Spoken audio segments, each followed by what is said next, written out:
All right, guys, this is going to be our prone setup, meaning face down, for pails and rails in shoulder flexion. So we want to start this out with a stretch, and oftentimes I find the best way to do this is not totally prone on the floor, but rather in kind of this low kneel position. You can grab a stick, you could use a bench or anything else that kind of gets your hand roughly to shoulder height. And then we're going to start working into some shoulder flexion just by kind of walking the knees back here. And I can take this hand, I can come underneath, I can use it to support me if I need a little bit of support here to start.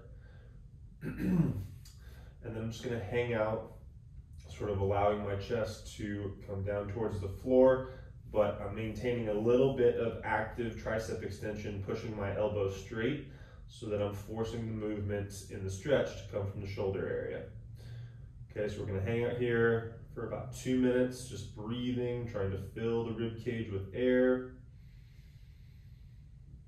On the exhale, just let everything try and just relax and soften, fall a little bit deeper into that stretch.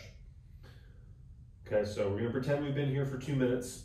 Gonna come out of that stretch nice and slow, and then we're gonna get down into our prone setup here. So we're gonna be flat on the floor. I'm gonna have a tennis ball in one hand, and then my block is going to be, in case I need to start my pails and rails, a little bit above my shoulder, the height of my shoulder on the floor. Okay, so this is gonna be my working arm.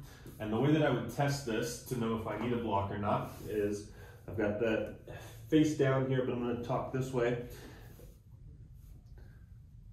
The way that I test this is to see if I can get any active range in this position. So since I have a little bit of range, I want to try and take as much as I can away from that so that my pails and rails are at the very edge of my active mobility. Okay, so from here I'm going to start with a bracing breath. Inhale, and as I exhale, I'm going to pull my rib cage down, feel all my lower abs contract, and kind of pulls me into this hollow position. Now I'm going to start to drive down into that yoga block or just into the floor, squeezing that tennis ball, or just squeezing my fist. And I'm building up to my greatest, safest effort. Hold for 10 seconds. Maintain that high intensity or whatever that greatest, safest effort is all the way through 3, 2, 1. And then without letting your spine angle change, you're going to lift away using all that back of the shoulder stuff. And you can see I barely get any lift off at all. It's just kind of hovering there, working really hard not to let my trunk or my spine get involved. Making those little adjustments all the way through. 3, 2, 1, and then come back down. Now I would rest here for about 30 seconds. I can take my hand off and just kind of let this arm chill for that time, and then I go back for a second set.